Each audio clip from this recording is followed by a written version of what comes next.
Buenos días, hoy vamos a hablar sobre los efectos de la marihuana, qué es lo que sabemos sobre cómo la marihuana afecta el cerebro humano. La marihuana es la droga ilícita que se abusa más frecuentemente alrededor del mundo y en Estados Unidos existen más de 117 millones de americanos que han probado la marihuana alguna vez en sus vidas. Y se estima que aproximadamente 2.6 millones de individuos la usan por primera vez cada año. En el mundo, la prevalencia del uso de la marihuana varía de un país al otro, pero en casi todos los países del mundo es también la droga ilícita más frecuentemente abusada. En Estados Unidos, el aumento del consumo de la marihuana está en contraste con la disminución del uso de otras drogas, tanto legales como ilegales. Y esto está mostrado en esta diapositiva, que se muestra cómo el consumo del alcohol, así como el tabaco en los adolescentes de 17 a 18 años, ha disminuido significativamente y, sin embargo, el uso de la marihuana no ha bajado de tal manera que en los últimos 3 o 4 años hemos visto que hay más adolescentes que consumen cigarros de marihuana que cigarros de tabaco. Y esto, de nuevo, es una indicación de la frecuencia en el consumo de la marihuana, por un lado. Por el otro, las campañas de prevención contra el tabaco y contra el alcoholismo que han sido muy efectivas en disminuir el consumo de estas drogas en los adolescentes, mostrándonos de alguna manera la importancia de montar campañas igualmente efectivas contra el consumo de la marihuana en los adolescentes. En Estados Unidos, los cambios en las leyes, tanto de la legalización de la marihuana como droga recreacional, como asimismo con los cambios de la legalización para el uso de la marihuana como medicina, han generado un cambio en las prevalencias del uso de marihuana en los adolescentes. Y aquí tienen en varios colores los estados donde se ha legalizado la droga, como desde el punto de vista recreacional, que están ahí en morado, aquellos en los que se ha legalizado como medicina en azul y aquellos en los que no se ha legalizado en verde claro. La manera como se legaliza el uso de la marihuana como medicina varía significativamente entre los estados, lo cual no nos permite hacer comparaciones directas unos con otros. En cambio, sí podemos tomar ventaja de los estados en donde la marihuana se ha aprobado desde el punto de vista como uso recreacional para ver cómo esto influye en el consumo de los adolescentes. Y esto es lo que vemos aquí, que en los estados donde la marihuana se ha permitido, ha habido un aumento significativo en el consumo de la marihuana. Aquí tenemos los estados donde está aprobado como recreacional, aquellos donde está aprobado como medicina y aquellos en los que no está aprobado. Se ve una diferencia significativa en el patrón de consumo en los adolescentes. Y en Colorado vemos que las consecuencias adversas del uso de marihuana en los adolescentes, una de ellas es que los sacan de la escuela, son básicamente significativamente mayores que en aquellos estados en los cuales no se ha aprobado el consumo de la marihuana como droga recreativa, indicándonos que estos cambios de leyes tienen repercusión directa en el consumo de adolescentes, de marihuana en los adolescentes, que son aquellos que son en los cuales los efectos negativos van a ser más severos. Sabemos que la marihuana se consume porque, como cualquier otra droga, aumenta la concentración de dopamina en el núcleo accumbens. Y este aumento de la dopamina activa el centro de refuerzo de placer del cerebro, y es por esto que todas las drogas que producen adicción tienen este efecto en común, y la marihuana es una de ellas. La marihuana actúa a través de lo que llamamos el sistema endocannabinoide de nuestro cuerpo. Producimos endocannabinoides que activan los receptores de cannabinoides, que son los mismos que son activados por la marihuana. O sea, lo que la marihuana está haciendo es básicamente lo mismo que hacen nuestros neurotransmisores del sistema endocannabinoide, de activar estos receptores. La diferencia es que cuando alguien consume marihuana, todos los receptores son activados a niveles muy altos a diferencia de cómo funciona nuestro propio sistema endocannabinoide, que se mueve en acción cuando se le necesita y no en una manera permanente. Los receptores cannabinoides están localizados a través de todo el cerebro. De hecho, es uno de los receptores de mayor concentración en nuestro cerebro. Y esto tiene que ver con que el sistema endocannabinoide modula muchas de las funciones del cerebro, incluyendo el placer, incluyendo la coordinación motora, incluyendo los procesos cognitivos y de memoria. Y es por esto que el uso de la marihuana durante el estado de la intoxicación produce cambios significativos que hacen que haya problemas de coordinación motora, de juicio y por lo mismo que producen placer. Hay dos tipos de cannabinoides, receptores de cannabinoides en el cerebro, los receptores cannabinoides CB1 y los receptores cannabinoides CB2. Esos son los dos receptores del sistema endocannabinoide. Los receptores principales, por mucho en el cerebro humano, son los cannabinoides CB1 y aquí tenemos imágenes que son tomadas usando tomografía emisora de positrón con un ligando que se une a los receptores cannabinoides CB1 y vemos a los 25 minutos cuando la actividad básicamente refleja la unión del ligando con el receptor, que existe una gran concentración de estos receptores en el cerebro, así como también en otras partes del cuerpo, incluyendo el corazón y, por ejemplo, los huesos. Porque el sistema endocannabinoide no está limitado al cerebro, sino que participa en muchas funciones fisiológicas, incluyendo unas muy importantes del hígado. En cambio, los cannabinoides CB2, de los receptores CB2, como lo podemos ver aquí, casi no existen en el cerebro y aquí lo vemos básicamente un cerebro vacío.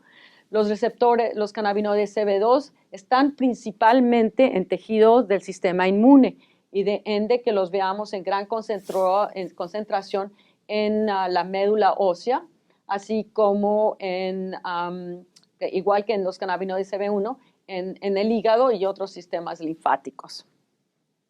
Esto lo menciono porque cuando se habla mucho del uso de la marihuana como medicamento, muchas de sus acciones terapéuticas están motivadas por sus efectos en el receptor cannabinoide CB2, mucho más que sus efectos en el cannabinoide CB1.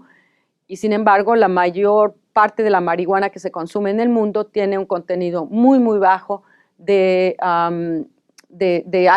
compuestos que van a favorecer el que se una al cannabinoide CB2, por lo cual el efecto farmacológico principal de la marihuana es a través de los receptores CB1.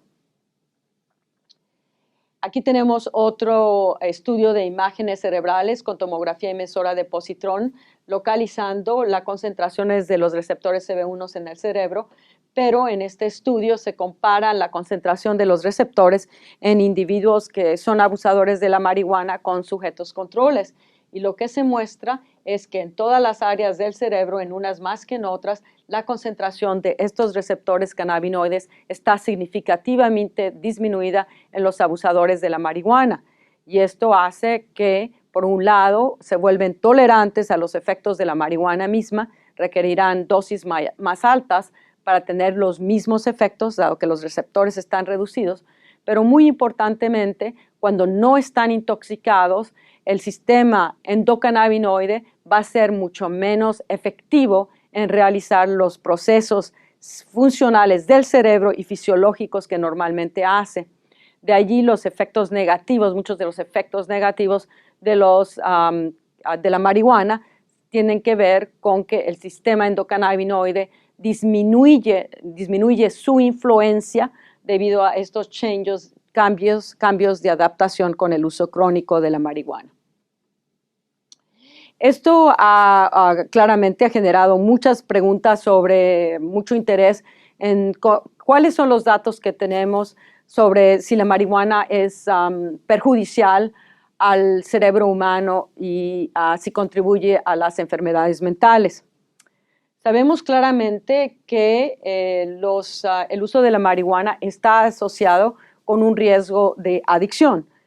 Cuando se le compara la marihuana con otras drogas, por ejemplo, como lo tenemos aquí, estos datos nos indican el porcentaje de los individuos que se van a volver adictos que han consumido una droga.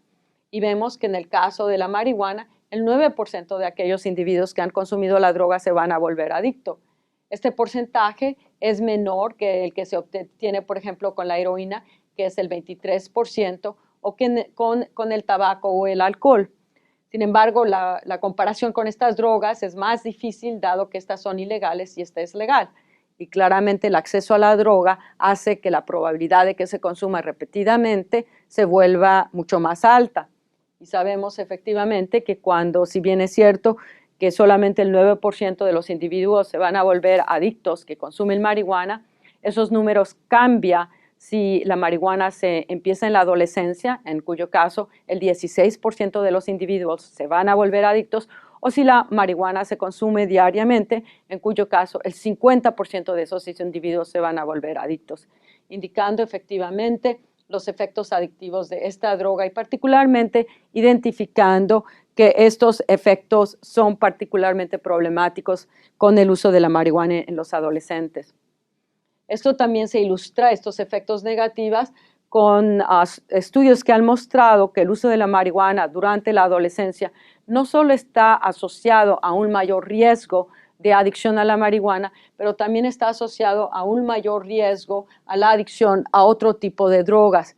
De alguna manera, el concepto que se ha hecho en Estados Unidos, que se llama weight gain drug, la droga que abre las puertas, lo vemos desde el punto de vista de los estudios epidemiológicos, que efectivamente aquellos muchachos o muchachas que consumen la marihuana en la adolescencia están a mucho mayor riesgo de consumir otras drogas y volverse adictos a ellas. Otras consecuencias muy negativas que se han demostrado en muchos hallazgos es que el consumo de las drogas, de la marihuana durante la adolescencia está asociado no solo a adicción a la cannabis, y aquí ven un estudio donde dividen el uso de la marihuana en base a la frecuencia, de no uso al uso muy frecuente, básicamente diariamente. Y vemos la probabilidad mucho mayor de volverse adicto con el consumo regular que con el consumo menos frecuentes. Lo mismo con la adicción a otras drogas. Vemos que el consumo de la marihuana regularmente la aumenta mucho más que el consumo esporádico. También hay otros efectos que se han documentado, que es que el consumo de la marihuana, de nuevo, cuanto más frecuentemente se usa, peor las consecuencias. La probabilidad de terminar la preparatoria disminuye significativamente. La probabilidad de llegar a tener un grado alto de educación disminuye significativamente. Y algunos estudios han mostrado esto, que el riesgo al suicidio está aumentado con el consumo regular de la marihuana. Y este hallazgo es muy interesante, dado que el uso de la marihuana no está asociado a la depresión, lo cual parecería indicar que el aumento al riesgo al suicidio asociado con el uso de marihuana regularmente es un acto básicamente impulsivo, a diferencia de un acto de suicidio en el contexto de una enfermedad depresiva. Otro componente que ha llamado muchísimo la atención es la posibilidad de que el uso de la marihuana interfiera con la inteligencia del individuo, y este estudio muestra evidencia de que el uso de la marihuana durante la adolescencia, particularmente si el uso es continuo, está asociado a una disminución significativa de los coeficientes de inteligencia. Y lo que es notable de este estudio es que los investigadores pudieron demostrar esta caída en el coeficiente de la inteligencia, a diferencia de aquellos que no fumaron marihuana durante la adolescencia, a pesar de haber controlado por el coeficiente de inteligencia cuando los individuos tenían 13 años. O sea, que no se puede decir que esta caída en la inteligencia o que el uso de la marihuana fue dada porque estaban intelectualmente con niveles inferiores a mayor vulnerabilidad del uso de la marihuana, e implicando un efecto causal negativo del consumo de la marihuana durante la adolescencia en la capacidad cognitiva del adulto. En concordancia con los resultados de la disminución de la capacidad cognitiva con el uso de la marihuana a través de la adolescencia, es este estudio de imagenología, donde están viendo la conectividad estructural del cerebro. El cerebro se comunica de una área a otra, es la manera como funciona. Es una red muy compleja y para que funcione adecuadamente es indispensable que estas conexiones estén propiamente formadas. Y lo que este estudio mostró es que aquellos individuos que fumaban marihuana durante la adolescencia tienen una disminución muy significativa del número de fibras que se unen con el hipocampo, que traen información al hipocampo por un lado, pero también una disminución significativa con el número de fibras que trae información al área del precuneus. Y el área del precuneus es uno de las regiones del cerebro más conectada que integra información de lo que está ocurriendo tanto a nivel cortical como a nivel subcortical. Y los investigadores muestran que cuanto más pequeño eran los individuos, cuando es más temprano el uso de la marihuana, hay peor el disfuncionamiento de la conexión de estas áreas del cerebro, indicando un efecto de dosis desde el punto de vista de la edad de inicio. Cuanto más joven es la iniciación, son más adversas las consecuencias en la marihuana, interfiriendo con las conexiones de áreas muy importantes, por un lado en la memoria y el aprendizaje, el hipocampos, y por el otro lado en áreas importantes para los procesos de conciencia, que es el área del precuneus.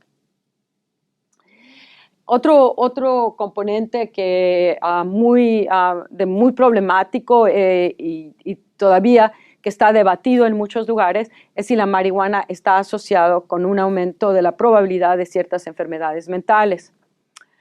De las enfermedades mentales más investigadas es básicamente, por un lado, la esquizofrenia y por el lado el post-traumatic stress disorder, el desorden postraumático. Y una manera de tratar de entender, o sea, si hay una relación causal, porque efectivamente el uso de la marihuana durante la intoxicación puede producir una psicosis, particularmente cuando se está usando a nivel muy alto de 9-tetrahidrocannabinol, pero en unos individuos esta psicosis puede prolongarse y convertirse en un proceso esquizofrénico. Lo que no se sabe es si están causalmente relacionados. Sabemos que la marihuana, y esto de nuevo ha sido mostrado por varios estudios, la gente que fuma marihuana tiene una disminución de la morfología del volumen de la amígdala y del hipocampo en los cerebros. Y aquí lo vemos, por ejemplo, la amígdala en los abusadores de cannabis, aquí lo tenemos, estos son los controles, este es el hipocampo, esta es la amígdala, a izquierda y derecha. Este es otro estudio, aquí tenemos a los controles, aquí tenemos a los fumadores de marihuana, la amígdala lo mismo, o sea, se ha replicado significativamente. Interesantemente, vemos que este hallazgo es básicamente similar a lo que se ha encontrado en la esquizofrenia, en las cuales también hay una disminución de los volúmenes de la amígdala y el hipocampo, y por ende uno podría decir que si la marihuana contribuye a la atrofia de estas áreas del cerebro que son importantes no solo en la memoria y el aprendizaje, pero también en las emociones, esto puede exacerbar el curso de la enfermedad crónica que es la esquizofrenia. Estos son hallazgos epidemiológicos donde muestran que efectivamente el consumo de la marihuana está asociado con mucho mayor riesgo a un diagnóstico, sea de psicosis o de esquizofrenia. Lo que es interesante cuando uno compara los diferentes estudios es que el número de veces del consumo de marihuana tiene una influencia. Cuanto más frecuentemente se usa la marihuana, más alto el riesgo a tener un problema de esquizofrenia. También la edad a la que se inicia el consumo de la marihuana tiene un efecto en aumentar los riesgos. Aquellos individuos que consumen marihuana antes de los 15 años tienen mucho mayor riesgo que aquellos que los consumen después de los 15 años. Lo mismo sucede con los factores genéticos. Hay ciertos genes que aumentan la vulnerabilidad a la esquizofrenia y uno de ellos es el AKT1. Y se ha visto, lo que se ha reportado es que el riesgo a la esquizofrenia cuando se fuma marihuana, en este estudio particular, estaba asociado con el polimorfismo que está asociado a mayor riesgo con esquizofrenia. Y lo que este estudio muestra es aquellos individuos que tienen el gene que los pone al riesgo, tienen un aumento de riesgo a esquizofrenia solamente si fuman marihuana. Pero sin embargo, si no fuman marihuana, el riesgo no es diferente de aquellos que no tienen la vulnerabilidad genética. Y el cuarto factor que contribuye a los riesgos de la esquizofrenia con el uso del cannabis es el contenido de la marihuana que se fuma. Cuanto más alto es el contenido, que lo vemos de aquí, de amarillos muy bajos, verdes muy claros, a verdes muy oscuros, muy alto, aumenta en una manera casi lineal, de tal forma que aquella marihuana con contenido muy, muy alto tiene mucho mayor riesgo que la marihuana con contenido muy bajo. Con esto podemos decir que cuáles son los factores que contribuyen al riesgo de esquizofrenia o psicosis con la marihuana. Uno, la frecuencia de uso. A mayor frecuencia, mayor riesgo. La edad de inicio. A más joven, mayor riesgo. Los factores genéticos. Si alguien tiene una vulnerabilidad porque tiene los factores genéticos de riesgo, el uso de la marihuana los va a aumentar. Y finalmente, el contenido de 9-THC en la marihuana que se consume. A mayor contenido, mayor riesgo. Y finalmente quiero terminar la presentación con estos datos que muestran la relación entre la percepción de riesgo sobre el consumo de la marihuana y la prevalencia del uso de la marihuana de manera diaria en adolescentes de 17 a 18 años. Y veremos que cuando los adolescentes, cuando hay mayor número de adolescentes que tienen la impresión, que tienen la perspectiva de que el uso de la marihuana es riesgoso, es dañino, el consumo regular de la marihuana se va para abajo. Pero en cambio, cuando la percepción de que la marihuana no es una droga dañina, esto está asociado con un nivel muy, muy alto de consumo regular de marihuana.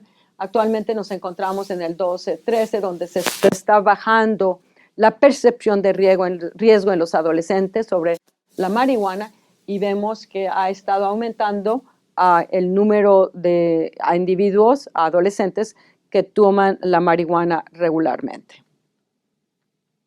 Entonces, en base a esto, podemos decir que si bien es cierto que las leyes están cambiando, no solo en Estados Unidos, sino en otras partes del mundo, y esto se está debatiendo en muchos países, lo que podemos hacer es montar redes de prevención para evitar los efectos adversos que la legalización de la marihuana van a traer a las poblaciones. Y en particularmente hay que enfatizar la urgencia de montar medidas de prevención para los niños y adolescentes para prevenir de los efectos adversos de estas drogas, porque en ellos los efectos negativos van a ser mucho mayores que en los adultos.